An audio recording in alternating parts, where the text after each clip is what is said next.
en el Centro de Investigaciones en Óptica y este es el contenido que estaré compartiendo el día de hoy. Pues yo les voy a presentar cómo medir, con qué técnicas ópticas, sobre todo en la industria, son las que se usan para medir eventos rápidos. Les voy a presentar cuatro técnicas ópticas: la de correlación de imágenes, proyección de franjas, velocimetría, Schlieren de fondo, que también se le llama BOS, por Background Oriented Schlieren. Y bueno, ya con esas cuatro técnicas les voy a describir lo que hemos hecho durante los últimos años, estudiando fenómenos de avalanchas, algunos chorros de flujo de aire para enfriamiento de circuitos integrados, un quemador de gas, una secadora de ropa, una turbina, también algo sobre vibraciones, una aplicación, y el último que hemos hecho, que es un simulador de tos, que lo desarrollamos para necesidades que tienen que ver con el COVID, ¿no? El probar, por ejemplo, cubrebocas. Bueno, proyección de franjas, la primera. Esta proyección de franjas, aquí en las cuatro técnicas, al lado izquierdo voy a poner algunas características, algunas ecuaciones que describen la técnica. No las voy a mencionar por falta de tiempo, no me voy a concentrar sobre todo en el arreglo óptico. Aquí estas cuatro técnicas que les voy a presentar son muy sencillas, porque casi todo lo que se usa en la industria debe ser así, debe ser muy sencillo, que cualquier operario los pueda usar. En este caso tenemos un proyector P1 y ilumina con franjas una superficie que ahí está con puntos rojos, eh, descrita, y tenemos una cámara.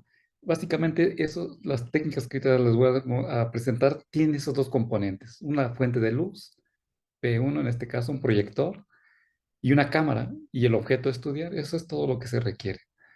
Aquí estoy poniendo adicionalmente otro proyector P2 porque este se puede usar para simultáneamente usar otra técnica que también requiere una sola cámara y la misma cámara y una fuente de luz, ¿no? En este caso no lleva franjas. Las franjas uno las puede hacer en MATLAB o en cualquier otro programa como este que está aquí y proyectarlas sobre un objeto, y eso nos permite modular el objeto y esas franjas. Por ejemplo, este objeto viéndolo en sección transversal, llega un rayo de luz aquí y, perdón, ah, aquí llega un rayo de luz que si no estuviera el objeto caería aquí, pero cuando se pone el objeto lo corta aquí, la lente lo ve como si viniera de A' en lugar de A. Y ese cambio delta X es lo que se mide. Aquí lo podemos ver la simulación, como las franjas de la superior se distorsionan al poner el objeto, que son estas, ¿no? Ya algo real es aquí pusimos un prisma y como ven las franjas efectivamente se distorsionan en la parte izquierda y en la parte derecha. Este es un prisma en azul, que es lo que se está simulando. Aquí la fórmula para calcular esto se puede hacer en tiempo real. Por ejemplo, si yo deformo el objeto, lo puedo estar haciendo 30 veces o 60 veces por segundo. Es muy sencilla la técnica. Otra técnica que también eh, se parece a la anterior, pero en este caso no usamos franjas, usamos la misma textura de los objetos, o si no, si el objeto no tiene textura, lo podemos pintar con un marcador, puntitos, como estos que se muestran aquí o los que están aquí en esta figura, y luego esos puntos, cuando se deforma una superficie, por ejemplo, se los ponemos a una salpicadera de automóvil y le aplicamos fuerza, esos puntos se van a desplazar ligeramente y localmente. Esos desplazamientos los podemos calcular por correlación, con transformada de Fourier, y calcularlos punto a punto. Por ejemplo, aquí esto es una simulación, aquí no sé si alcance a ver en rojo el, el primer estado, digamos, del objeto, y en azul cian el segundo estado. Bueno, encontrando esos desplazamientos mediante correlación entre esas dos imágenes, uno puede encontrar estos desplazamientos que son indicados mediante vectores. Aquí pueden ver los desplazamientos, 0,51 milímetros y una región de 4 por 4 centímetros. Ah, no, de 8 por 8 centímetros. Esta es todavía simulación, ¿eh? Entonces, esto es correlación de imágenes, correlacionar puntitos, ¿no? Y en un objeto sólido.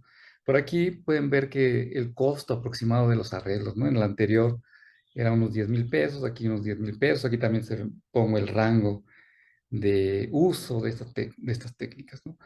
Una tercera técnica que se parece mucho a esta, que también usa puntitos, pero que se aplica a fluidos, es esta, que se llama velocimetría por imágenes de partículas. Exactamente lo mismo que lo anterior, simplemente el medio cambió de sólido a, a líquido o gas. En este caso se puede usar aire o agua, es decir, ese sería nuestro objeto a analizar. Y también se hace correlación, por ejemplo, este es un túnel de viento y aquí se tiene un láser, la fuente de luz y por acá la cámara. Y aquí uno puede ver lo que está pasando ahí. Por ejemplo, aquí más adelante se lo voy a mostrar esta turbina, que es un motor con aspas y aquí uno ilumina con aquí ya la iluminación no es un haz circular, sino es una lámina de luz, es una hoja de luz. Para esto se usa una lente cilíndrica que nada más hace diverger el haz en una sola dirección, no completamente en los 360 grados. Entonces sale una línea de luz o lo que se llama también como una hoja de luz. Esa hoja de luz, como ven, perdón, está muy inestable. Esa hoja de luz es este cuadro verde que se ve aquí. Entra de arriba y está ese cuadro. En este caso, la hoja de luz se ve un poquito más claro. Como ven, aquí está la turbina. Aquí esto es un canal de agua. La turbina está sumergida. Y aquí se puede ver cómo llega la luz. Y esta es la hoja de luz. Aquí, para poder ver el agua o el aire, en esta técnica, como son transparentes, necesitamos agregarle partículas. En este caso pueden ser, por ejemplo, partículas de unas 10 micras de diámetro, de poliestireno, o si es aire, podemos agregarle humo para poder ver lo que queremos medir en este caso, ¿no? Bueno, esa es la velocimetría. Bueno, si usamos también franjas para objetos em, no opacos, por ejemplo, fluidos, en este caso hablamos de la técnica de Schlieren de fondo, que es llamada voz. En este caso, tenemos una rejilla aquí, la podemos poner impresa o dibujada, como esta que les muestro aquí abajo. Luego, después de la rejilla, ponemos un objeto, puede ser, por ejemplo, la pluma de convección de una vela o simplemente la convección de mi mano. Ahí lo pongo. Y luego acá pongo la cámara, indicada por esta L de lente. Y ya acá estaría el sensor, ¿no? Es una cámara, el objeto y la rejilla. La rejilla la puedo iluminar para darle más luz con una fuente LED o con un mismo proyector. Entonces, cuando no hay objeto, tengo esta rejilla. Cuando ya hay objeto, y ya pongo, por ejemplo, esta flama, la rejilla se modifica a Como ven, a punto se desplaza las franjas. Midiendo ese desplazamiento, por ejemplo, en la dirección vertical puedo saber el gradiente o la temperatura en cada punto de este objeto. Entonces, esta técnica la hemos estado usando mucho para medir objetos en cuanto a su comportamiento termodinámico, particularmente la temperatura. Ahora, este me puede dar información, desplazamientos en Y, pero si quiero en X, tengo que agregar una rejilla en vertical para poder tener sensibilidad también en X. Por ejemplo, esto lo aplicamos para analizar el aire dentro del tambor de una secadora eléctrica, de las que se usan en casa. Y aquí pueden ver cómo medimos la densidad, que luego la temperatura se calcula de estos cambios de la densidad. Entonces, esas son las 4 técnicas que les quería mostrar. Ahorita les voy a mostrar las aplicaciones. Les dijimos proyección de franjas, voz, velocimetría de partículas, PIV, y la de correlación digital. Es decir, lo mismo, puntitos que se pueden pintar sobre una superficie, o si el objeto ya tiene textura suficiente como para verlos como puntitos, con eso es suficiente. Una primera aplicación es esta, cómo ver cómo predecir o evaluar riesgos en terrenos.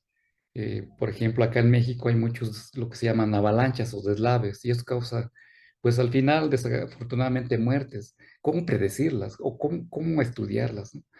Bueno, en colaboración con la Universidad de San Luis Potosí, que también aquí de México, ellos tienen este canaleta de 5 metros de altura, de longitud, 3 metros de altura, y aquí uno puede poner el material, en este caso volcánico, unos 60, 70 kilos, se dejan caer y eso es lo que uno está estudiando.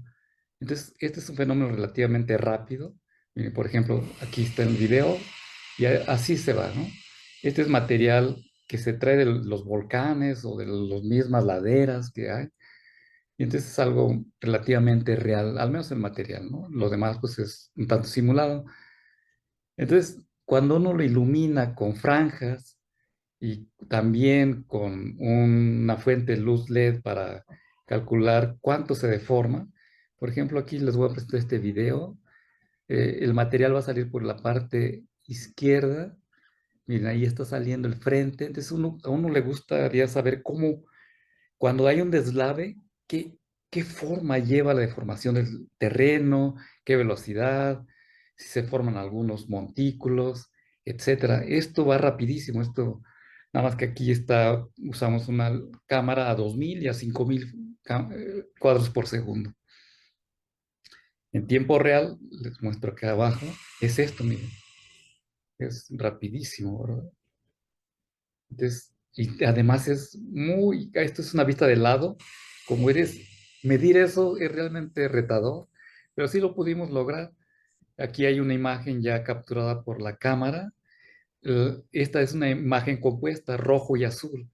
El rojo está en las franjas y el azul está, digamos, la rugosidad de la superficie. Ya, mm, estos son ya ejemplos de diferentes instantes en una región de 140 por 30 centímetros. Aquí pueden ver ya la información de la velocidad en vectores y de la deformación hacia arriba con los colores. Entonces aquí se puede ver que después de que pasa el frente de la avalancha, después de 475 milisegundos se obtiene esto. Como ven, aquí va el frente. Luego, un instante después, 675, se encuentra esto. Como ven, este montículo que se formó aquí se va como desvaneciendo mientras va pasando la avalancha. Entonces, de esto no les voy a poner toda la demás información que se logra obtener por cuestiones de tiempo, pero es posible medir algo tan, pues ahora sí que violento, ¿no?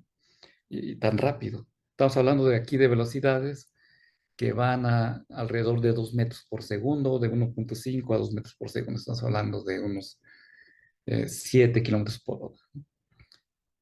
Otro fenómeno que también hemos medido y estudiado es el flujo de aire, sobre todo para poder enfriar, en este caso, componentes electrónicos. Los componentes electrónicos llegan mm, a calentarse a 80, 100 grados, ¿no? Entonces, a veces, pues lo clásico es usar ventiladores, pero hacen mucho ruido y a veces no son muy eficientes. Entonces, aquí usamos un sistema donde tenemos una bocina, el diafragma de una bocina, y luego aquí un cilindro hueco, y simplemente por ponerlo en resonancia se forman ciertos, que se llama un chorro de aire sintético, que se parece mucho a los que salen en internet, que uno sopla un tubo y que salen como anillos que van ahí en el aire, ¿no? Este es en tamaño miniatura, aquí estamos hablando de un hoyo de 3 milímetros, la distancia entre el, el circuito caliente que se puso una placa caliente a 100 grados centígrados, 80 grados centígrados. De aquí a aquí son 9 milímetros nada más, 9,5 milímetros. Entonces aquí es muy pequeña, a diferencia de la anterior, la región de observación. Y bueno, aquí se usaron la técnica VOS y la de velocimetría, un láser para velocimetría. Aquí está el objeto bajo estudio, aquí está la fuente de iluminación LED de luz con luz roja, luz verde. Aquí tenemos un divisor de haz, uno deja pasar la luz hacia una cámara y el otro para otra cámara. Entonces aquí tenemos dos cámaras, uno que me da la velocidad y otro me va a dar la temperatura. Por ejemplo, aquí tengo ya una imagen que, donde ya la separé y me da la velocidad, y en este ya combinado velocidad y temperatura. Les voy a mostrar cómo sale. Miren, este es lo que estudiamos. Ya este es ya separado, ¿no? Estos son los chorros. Estamos hablando de una velocidad de 2 3 metros por segundo. Puede llegar hasta 10 metros por segundo. Este es el tipo de imágenes que ya quedan al final, ¿no? Los de velocidad y los de temperatura. No se alcanza a ver, pero aquí podemos ver la rejilla tenuemente, pero ahí está. En diferentes instantes de tiempo, mira, cuando va saliendo, aquí está el chorro y cómo interactúa con la placa caliente y cómo se lleva el aire hacia las orillas. Ya los dos mediciones de velocidad y temperatura ya combinados aquí están, lo podemos ver. Podemos ver la velocidad, 10.7 por 10.7 metros por segundo, una velocidad relativamente grande, estamos hablando de unos 50 kilómetros por hora, y cómo interactúa, ¿verdad? Con la placa caliente y cómo enfría. El hecho de que ya esté aquí menos rojo, que dice que ya está enfriando a la región que está alrededor se me está cambiando mucho, alrededor del circuito integrado. Entonces, este lo hicimos hace algunos años ya, unos 4 años. Lo presentamos en un congreso, 2018, aún no lo hemos publicado, pero por falta de tiempo, después de 7 años que tenemos que ponernos ahí las pilas para poderlo publicar. Otro fenómeno es un quemador de gas. Aquí lo podemos ver con la letra Q. El quemador de gas es el que aparece, el que tienen las estufas. Y en aquí la tapa, para poder ver el interior del quemador, pusimos una tapa de vidrio de cuarzo para poder soportar las temperaturas de unos 1500 grados centígrados que se tiene aquí al salir el gas ya quemado, ¿no? Aquí podemos ver una sección transversal de este quemador. Y miren, se los voy a poner nuevamente. Ahí entra el gas, ese es gas ya con partículas. Aquí pusimos óxido de circonio, partículas para que pudieran soportar la temperatura, y como ven, pasa, se revuelve y sale, y por aquí más o menos en esta región tendríamos el sartén o la cazuela, ¿no? Que está ahí preparando los alimentos. Este se tomó a una velocidad de 12.500 frames o cuadros por segundo. Va muy rápido, aquí pongo 3 momentos de cómo se mide. Esta es una vista de arriba, este es de lado, pero esta vez fue una vista desde acá, que también era interesante. Ven cómo llega el gas en la parte central del quemador y cómo se distribuye hacia los lados, ¿no? Les presento otro ejemplo. Esta es una secadora de ropa. Aquí lo pueden ver. Desarrollamos este instrumento, todo esto que parece una portería. Aquí hay unas dos cámaras. Y bueno, el objetivo de este proyecto con una empresa era estudiar un nuevo modelo de secadora eléctrica que estaban desarrollando. Por ejemplo, aquí les voy a mostrar un video de la parte trasera, de donde ya sale el aire caliente que pasó por la ropa. Miren, vamos a verlo. Y por lo que se llama el tubo de escape, ¿no? Y aquí ya era algo interesante, qué era lo que salía después del tambor. También lo hicimos en el tambor, en diferentes secciones. Esta es una vista de lado. Ahora les voy a poner una vista de frente. Miren, aquí está, ¿no? Aquí esta región brillante es donde hay partículas. Y ahí es donde va el chorro de aire que está saliendo. ¿Dónde están las cámaras? Lo voy a poner nuevamente. Aquí se usaron dos cámaras para hacerlo tridimensional. Aquí está una cámara y aquí está la segunda cámara. Mediciones de esto, aquí está la fuente láser. Mediciones de esto son estos dos ejemplos que se los pongo aquí arriba. Este es ya cómo sale el aire. Como ven, sale como torbellino y son como 10 centímetros ahí de región. Y luego de lado también hicimos las mediciones. Pero estas mediciones las hicimos para todas las regiones del tambor, en todas las secciones de la secadora. Fue un proyecto realmente largo, pero al final lo pudimos hacer.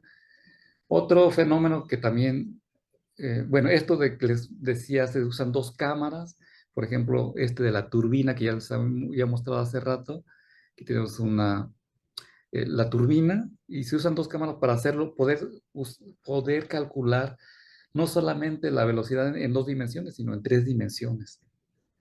Aquí podemos ver, les voy a poner el video, miren, del que ya les había mostrado. Ahí está el túnel de agua, un canal de agua donde está sumergida la turbina. Aquí está la luz, la, la lámina de luz, la hoja de luz. Y lo llenamos con partículas, le agregamos partículas al agua para poderlos ver. Miren, ahí están flotando. Esto realmente son burbujas de aire, pero este otro que les voy a mostrar, ya es como lo ve la cámara, y estas sí son las partículas, miren esto que se está moviendo aquí. Entonces también queríamos caracterizar qué tan eficiente era para mover o formar un flujo para esta turbina. Aquí ya son los resultados de las dos cámaras, como ven, en este es la derecha, izquierda, derecha, y este es el resultado. Este es para una cierta velocidad, aquí lo voy a poner para una velocidad más rápida, miren. Ahí podemos ver, esta es una vista de frente de la turbina, y acá podemos ver algunas instantáneas de eso que se estoy mostrando. Como ven, en cada uno aquí se nota fácilmente la presencia de los álabes, y el color azul significa que el flujo va hacia adentro y el color rojo hacia afuera. Entonces, como era un canal prácticamente cerrado, el flujo que producía hacia el frente, luego se regresaba por arriba, como ven aquí está. Bueno, este fue una turbina, un flujo de una turbina. Les voy a mostrar otro fenómeno que también es rápido. Mm, Aquí el de vibraciones, pues este es típico en mecánica. Aquí hicimos una placa. Aquí no proyectamos las franjas, se las pegamos a la placa de una placa de aluminio. La iluminamos con una fuente de xenón, una fuente de luz blanca, con un espejo, y aquí tenemos la cámara.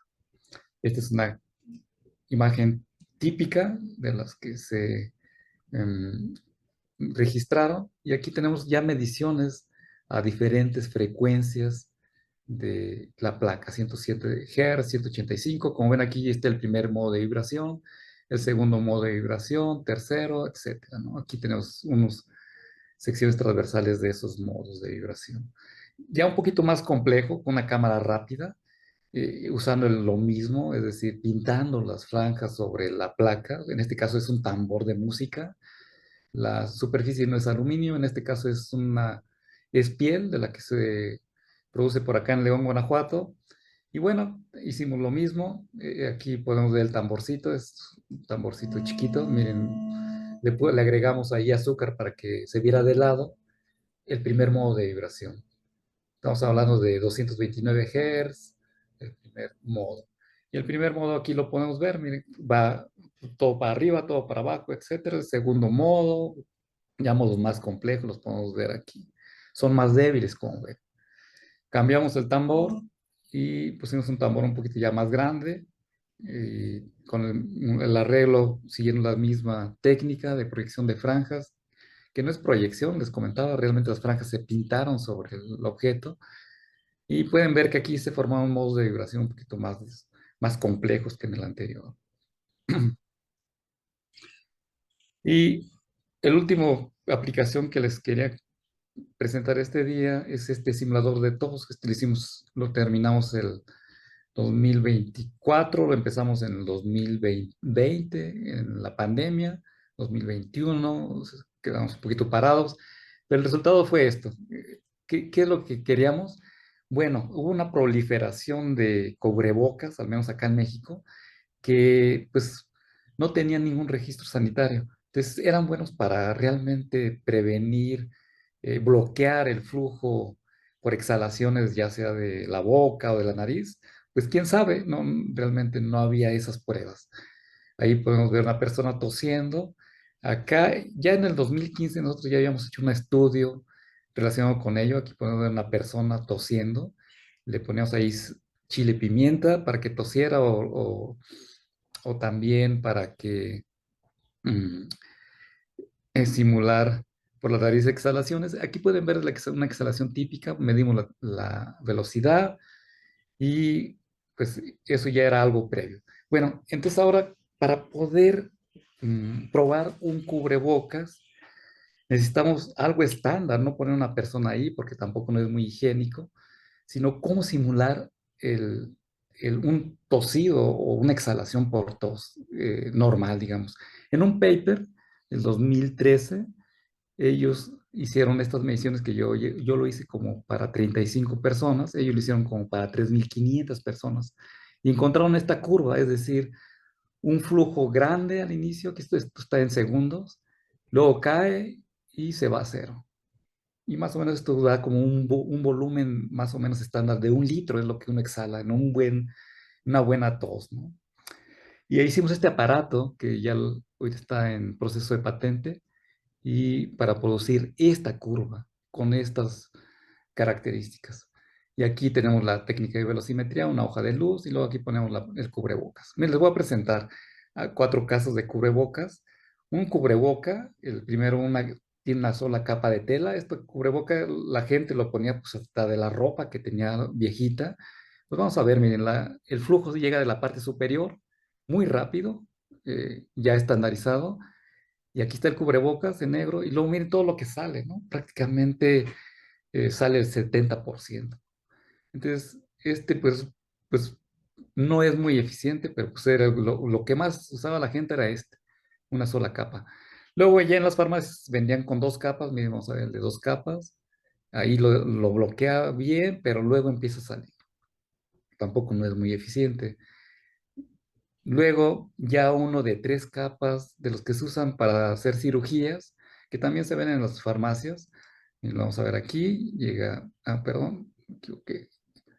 Llega por arriba, miren, el flujo, ahí está, y sale pues muy poquito, ¿no? Como ven, sale hasta nada más como bocanadas así de partículas ahí. Y vamos a ver el que es por excelencia, la recomendación, ¿no? El KN95 o N95 es este. Es lo mismo, ¿no? En China le pusieron KN95, en Estados Unidos N95, en Europa FFP2. Y este tiene un filtro de bloqueo de partículas de 0.3 micrómetros de diámetro del 95%, por eso se le llama N95, al menos del 95, ¿eh? Puede ser 98, etcétera. Y este se hace para 85 litros por minuto, para un flujo de 85 litros por minuto. Ahorita recuerdo, este se hizo para 160 litros por minuto. Miren, vamos a verlo. Llega el flujo por arriba y prácticamente no sale nada. Pues nada más, si los que se fijaron un poquito mejor, nada más se ve 1 o 2 partículas por ahí flotando. Entonces, pues en este caso la velocidad más o menos andaba en 10 metros por segundo. Estamos hablando de 1 milímetro de grosor. Entonces, esta es una región muy pequeñita también que estamos observando de 3 milímetros. Bueno, pues esto es lo que les quería mostrar el día de hoy, recapitulando 4 técnicas, 2 basadas en franjas, proyección de franjas y la de voz, y 2 técnicas en correlación digital que tienen que ver con manchas o con partículas, y vimos varios fenómenos interesantes que todos tienen velocidades altas y que son difíciles de medir. Si tiene alguna pregunta, con todo gusto aquí los podemos escuchar. Hola, doctor, muchas gracias por su plática. Sé que no pudo terminarla, una disculpa. Hay muchos estudiantes que sí están interesados. Me preguntan si se le puede compartir su contacto. ¿Sí se Sí, puede? claro, ahí está el email bb@cio.mx. Ajá, perfecto. Bueno, Sí, no, doctor, no te preocupes, Kenny, aquí ahora sí que no hay, está bien, ¿eh? No. qué pena. ¿Hay alguien que quiera hacer una sola pregunta antes de que se retire la presentación del doctor?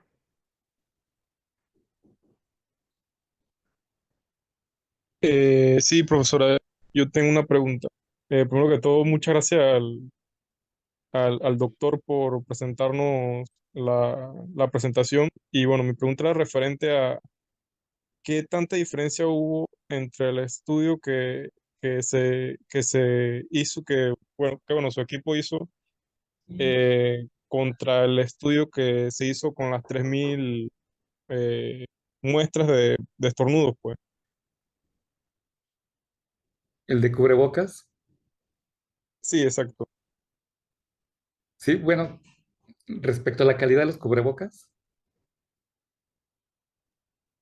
Sí, pues allí se encontró algo que a mí me gustaría que se tomara en cuenta acá a nivel nacional, este aparato que hicimos, que es para evaluar la calidad de los cubrebocas. Como vieron, en la calidad, uno de ellos deja pasar prácticamente todo y el KN95 efectivamente casi no deja pasar nada. Entonces, esto es lo útil que uno puede tener. Sin embargo, alguien puede venderte en tu país, aquí en México o en Panamá, uno que no tenga ninguna prueba y bueno, pues lo venden porque no hay quien evalúe esas características. Entonces, lo importante de esto es, es tener conciencia de que muchas cosas sí se pueden medir, ¿no? Gracias. Excelente. Muchísimas gracias nuevamente, doctor. Se le agradece su presentación. No